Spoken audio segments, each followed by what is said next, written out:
Olha só, uma questãozinha para vocês resolverem aí, enquanto eu tomo uma água aqui. Vê o que vocês acham. Dá para ler daí do fundo?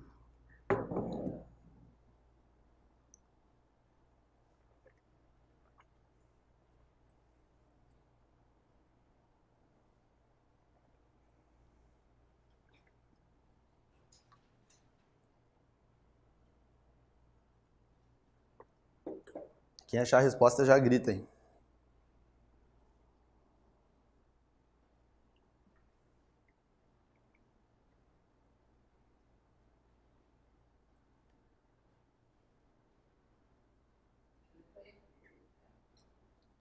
E de elefante? Quem mais?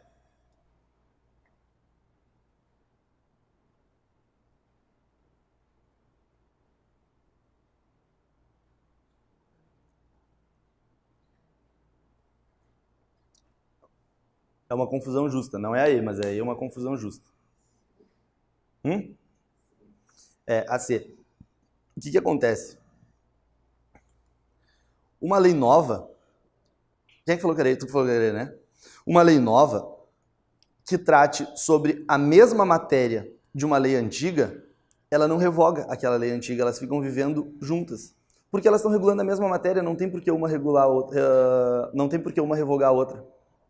E essa é a sacanagem disso aqui. Muita gente marcou a letra E, porque esqueceu que aqui ele fala a mesma matéria. A mesma matéria. A minha excelentíssima esposa, ela trabalha lá em Gravataí, ela é assessora parlamentar lá e ela é advogada. E na Câmara de Vereadores. E aí, volta e meia, quando sai uma lei federal sobre a matéria X, sei lá, lei federal determinando que os bancos devem ter acesso prioritário para cadeirantes, tá? Tá, é um exemplo, não estou dizendo que existe, o Estatuto da Pessoa com Deficiência já trabalha com isso. Mas aí o que os vereadores vão lá e fazem? Eles têm uma ideia genial. Eles fazem uma lei municipal dizendo que o município tem obrigatoriedade de ter acessibilidade nos bancos para as pessoas com deficiência. Mas não é a mesma coisa que a lei federal. Sim, mas eles querem mostrar serviço. E aí eles fazem uma lei igual à lei federal, só que daí uma lei municipal. Elas podem coexistir, não tem problema nenhum. Ah, mas precisa? Claro que não, mas eles têm que arrumar alguma coisa para fazer, né?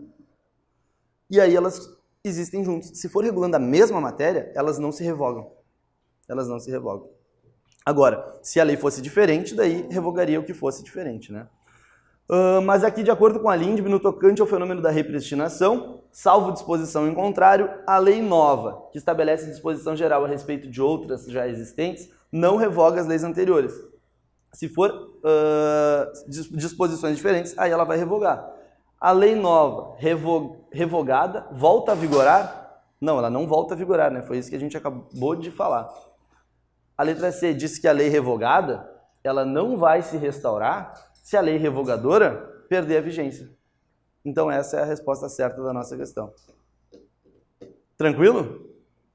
Não é a coisa mais... A D, né, diz que a lei nova, que estabelece disposições especiais a respeito de outras já existentes, não revoga as anteriores. Se for disposições especiais, revoga, porque ela vai estar criando não a mesma coisa, mas disposições especiais. Então tá aí o gabarito e o comentário, tá? Depois vocês leem em casa com mais... Vamos fazer essa aqui juntos, para a gente não perder muito tempo. Segundo a Lei de Introdução às Normas do Direito Brasileiro, assinale a afirmativa correta. A revogação de lei anterior por lei posterior só ocorre nos casos em que expressamente declarada. O que ela está querendo dizer na letra A? Estava em vigor a lei A, dizendo a multa é de 2%. Se entra em vigor uma lei B, dizendo a partir de agora a multa é de 5%, ela precisa dizer a multa agora é de 5% e por isso revogo a lei A? Não precisa, ela não precisa declarar expressamente que está revogando. Se ela está regulando uma matéria que a outra já regulava de uma forma diferente, tacitamente ela já está revogando a outra. Diz a letra B que a lei revogada é automaticamente restaurada se a lei revogadora tiver perdido a vigência. Viu como agora ficou mais fácil? Ela não é automaticamente restaurada, né?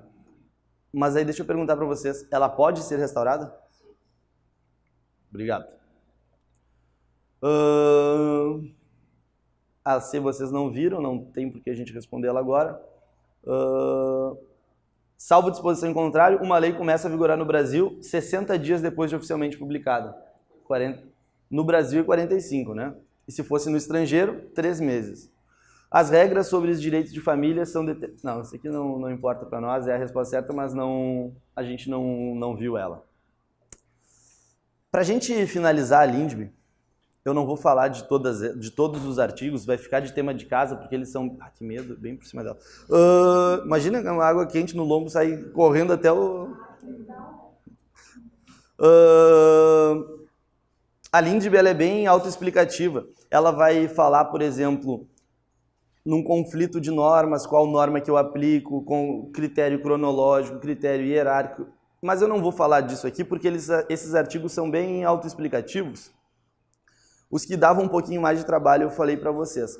E tem uns outros artigos, que é do 20 ao 29, que é o seguinte.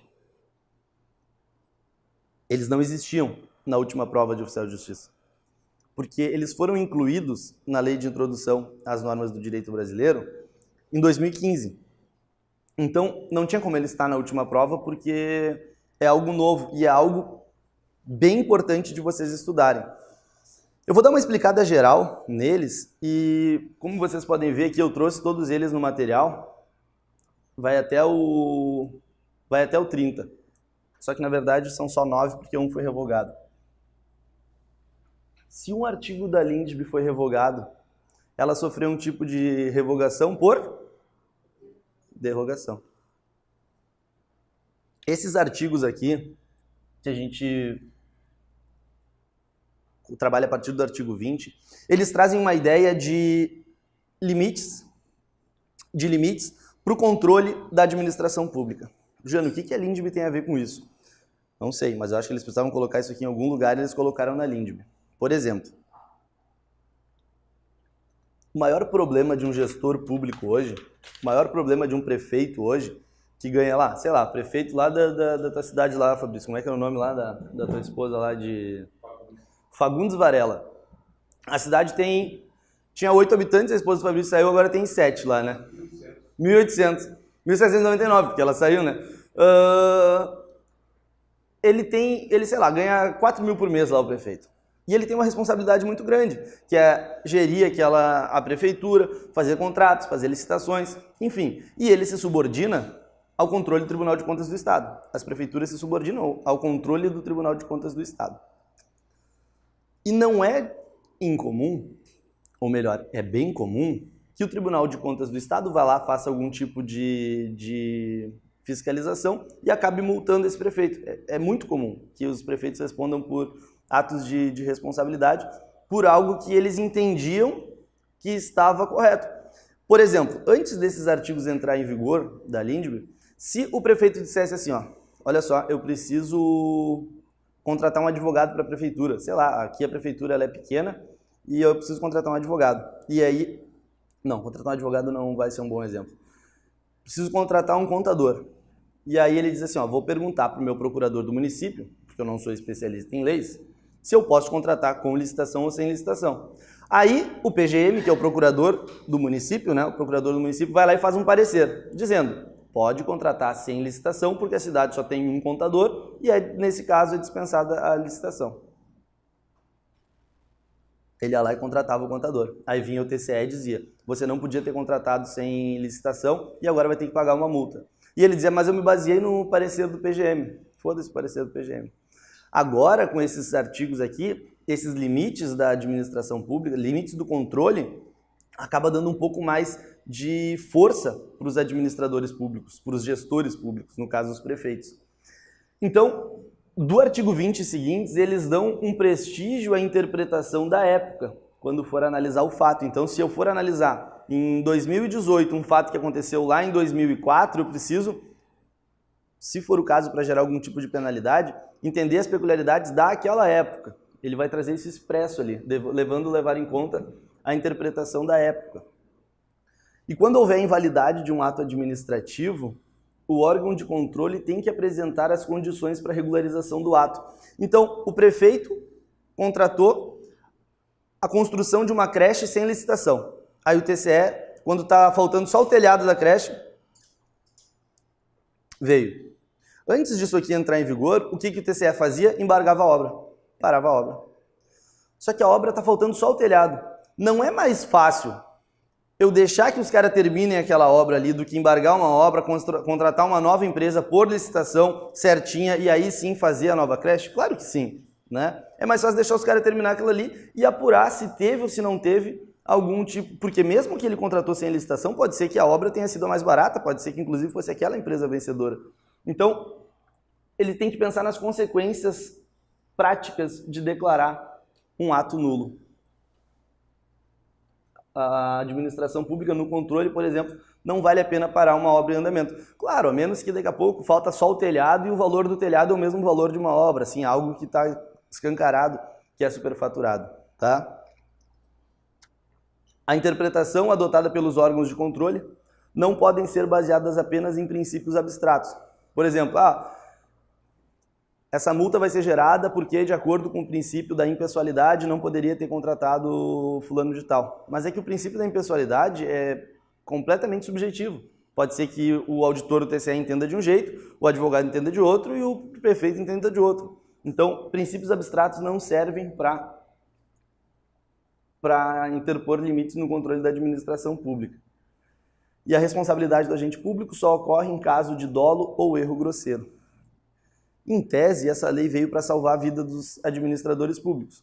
Mas aí, nessa partezinha final, que vai estar lá no artigo 26, ele diz assim, a responsabilidade do agente público, agora eles estão um pouco mais blindados, só ocorre em caso de dolo ou erro grosseiro. Mas o conceito de erro grosseiro também é algo subjetivo, né? Pode ser que o auditor do TCE entenda que fazer determinada coisa foi um erro grosseiro. E aí dá a multa. Mas o prefeito entende que aquilo ali foi um erro, mas não foi grosseiro, entende? Então, é um caminho, mas ainda não é o caminho final. A mera culpa não é suficiente para responsabilizar o agente público. Então, muito possivelmente, vocês vão ver isso aqui ainda... não sei se a Tati dá direito administrativo aqui. Uhum. Ela está dando ainda? Sim. Possivelmente ela ainda vai falar disso aqui, então, tá? Eu só fiz questão de trazer esses artigos porque nem faz tanto parte assim do direito civil. Claro, está dentro da LINDB, eu acho que a LINDB é algo que é importante a gente atentar, mas fica mais de tema de casa para vocês a leitura desses artigos. E aí qualquer coisa a gente conversa de novo. Vamos começar no Código Civil? Pode ser? Sim. Então tá. Deixa eu ver se... aqui não. Eu tenho a...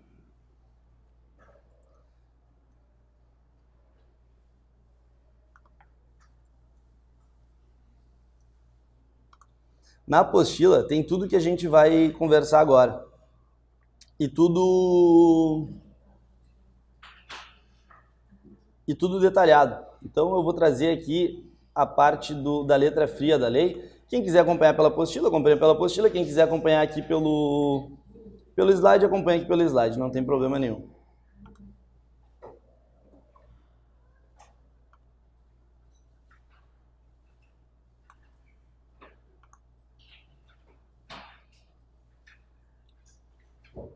Mas que merda.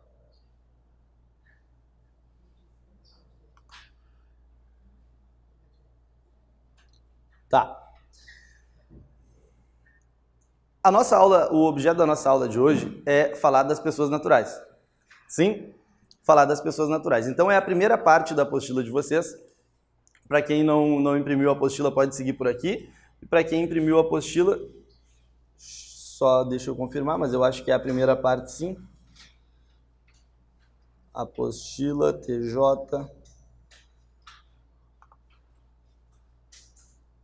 Deixa eu ver.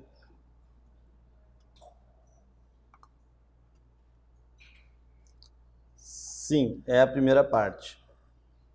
Tá ali na parte das pessoas naturais, tá? Deixa eu aumentar aqui. E aqui tem o conceito de tudo que a gente vai ver na lei, tem conceito aqui. Então, eu não vou ficar lendo os conceitos aqui porque eu não quero ser o o chato dos conceitos. Eu acho que é mais importante a gente ver a parte prática disso aqui tudo.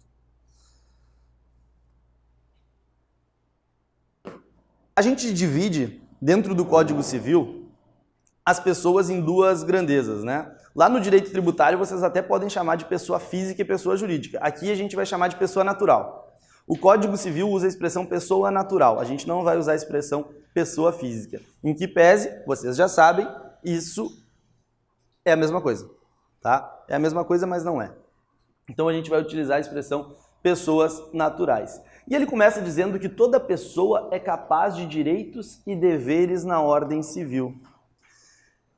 Olha só, que legal isso. Toda pessoa é capaz de direitos e deveres na ordem civil. Ele está me dizendo aqui, o código, que existe uma coisa chamada capacidade de direito. Concordam comigo? E quem é que tem capacidade de direito? Toda pessoa. E quem que é pessoa? Ah, tá, é filosofia? Né? E quem que é pessoa? O código ele vai trazer algumas ideias para a gente pensar sobre isso. Ele diz assim, toda pessoa é capaz de direitos e deveres na ordem civil. E essa personalidade civil da pessoa, ela começa com o nascimento com vida. Então ele diz que a capacidade de direito, ela é entregue a todas as pessoas. E que essa personalidade civil da pessoa, que é essa aptidão de contrair direitos, ela começa com o nascimento com vida.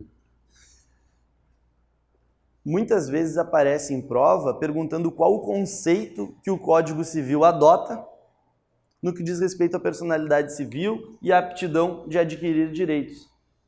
Se o Código diz que só vai ter personalidade civil aquele que nasce com vida, a gente chama essa teoria de teoria natalista. Pode ser? Teoria natalista. Por que natalista? Porque Natal vem de nascimento, né? Teoria natalista, teoria do nascimento com vida. Tá, acho que entendi. E o feto, ele tem personalidade jurídica? O feto tem capacidade de direito? Ele nasceu com vida? Ainda não.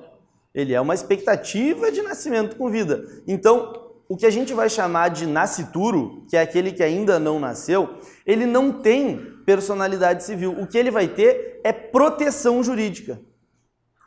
O que é essa proteção jurídica? Ele vai ter alguns direitos da personalidade civil. É só uma proteção jurídica que eu entrego a ele. Como, por exemplo, ele tem o direito ao nome. Se porventura ele vem a nascer morto, ele tem o direito ao sepultamento. Sim? Então, o nascituro, aquele que ainda não nasceu, ele não tem a capacidade de direito. Ele tem apenas uma proteção jurídica. Ele não tem personalidade civil. Isso aqui, quando cai pessoa natural, é uma coisa que cai muito, tá? Mas a capacidade de direito, ela vai se contrapor a algo que a gente vai chamar de capacidade de fato.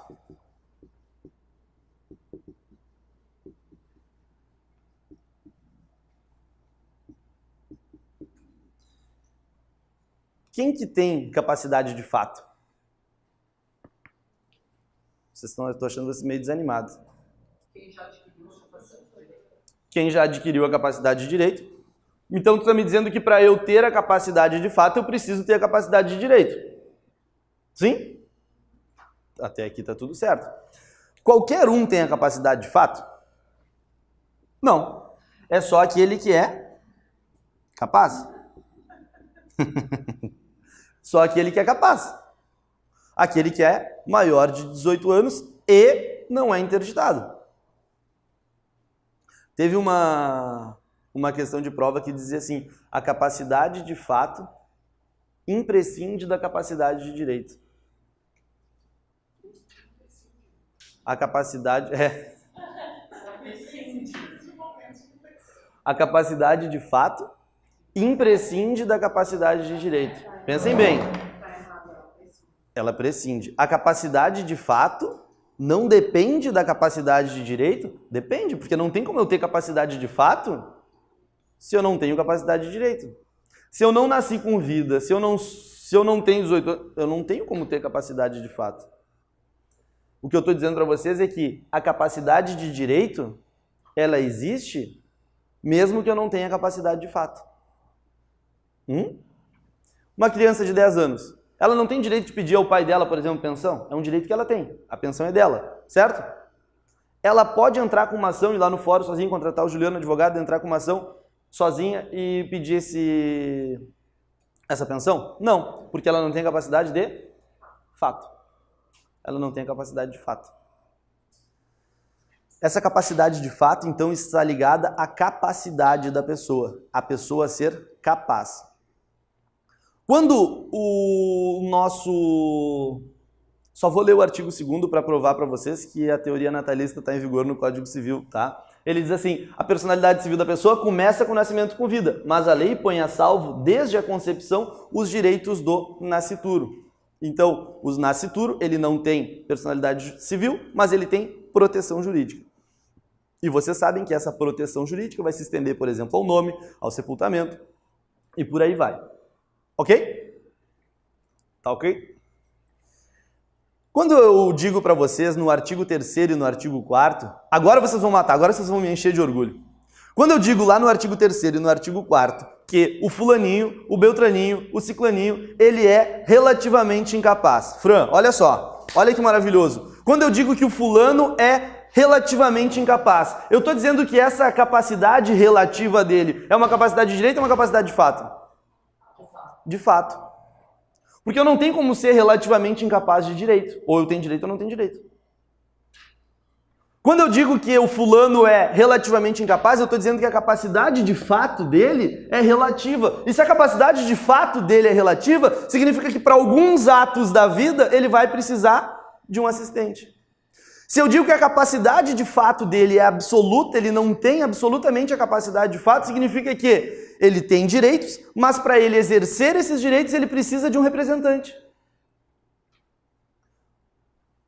Ok? E quem que é absolutamente incapaz? Vocês sabem. Só tem um boneco que é absolutamente incapaz. O menor de 16. O código facilitou muito a vida do concurseiro, né? Só tem um cara que é absolutamente incapaz, os menores de 16. E quem é relativamente incapaz? Aí tem vários caras. Olha só o artigo 3º. São absolutamente incapazes de exercer pessoalmente os atos da vida civil os menores de 16. Ponto final. Todos os outros que tinha aqui foram revogados. E foram revogados depois da última prova.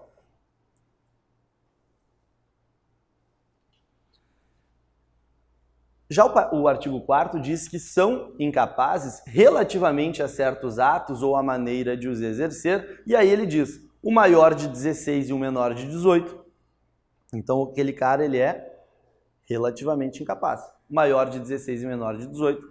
Os ébrios habituais e os viciados em tóxico, o cara que toma um gorozinho, só que não pode ser um gorozinho final de semana, que nem nós, né, Fabrício? Tem que ser... Ah, não, o Fabrício nem bebe. O Fabrício não bebe, né? Então o Fabrício não vale. Só eu. Não pode ser o cara que bebe... Eu também. Também não bebe? Bebo. Eu bebo. Eu gostei da convicção. Bebo e até tô na dúvida se eu não sou esse aqui. O cara que bebe só no final de semana não é esse caso, né? O cara que é patologicamente viciado em álcool ou patologicamente viciado em tóxico. Então esses caras são relativamente incapazes. Aquele que por uma causa transitória ou permanente não pode exprimir a sua vontade. Muitas questões de prova dizem que será considerado relativamente incapaz somente aqueles que estão mediante uma causa permanente de proibição, de impedimento de expedir a sua própria vontade. Não precisa ser uma causa permanente. Pode ser alguém que está em coma, por exemplo, depois volta à vida e... tá tudo certo. Naquele período que ele estava em coma, ele é relativamente incapaz. E os pródigos, né? O que é o pródigo? É aquele que gasta mais do que do que ganha, né? Se eu não era o bêbado agora, o pródigo eu sou. Tem como eu ser os dois? Se eu gasto tudo que eu ganho em bebida, eu posso ser os dois? Então, o pródigo é aquele que tem uma sentença judicial que declara ele como pródigo, que é o cara que não consegue gerir, não consegue administrar o próprio patrimônio. E a capacidade dos indígenas vai ser regulada por lei especial. O que eu estou querendo dizer para vocês é que os absoluta e os relativamente incapazes diz respeito à capacidade de fato e não à capacidade de direito. Posso apagar isso aqui?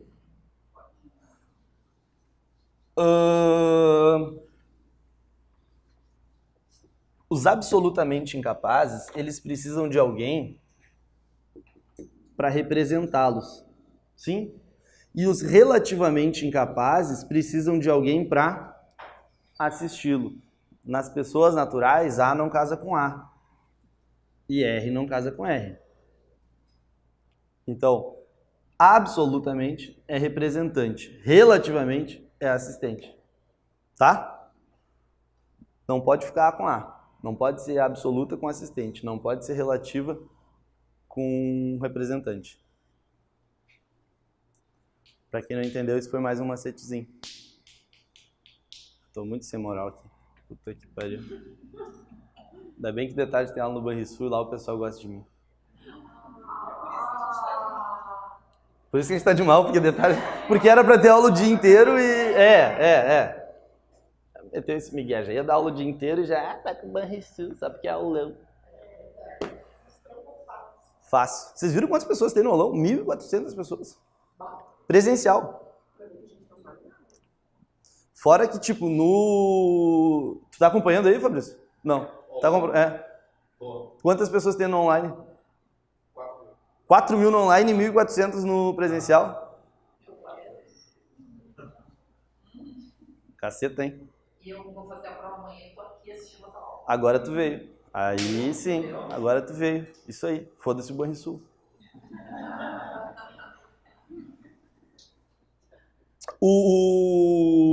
Agora fiquei até feliz.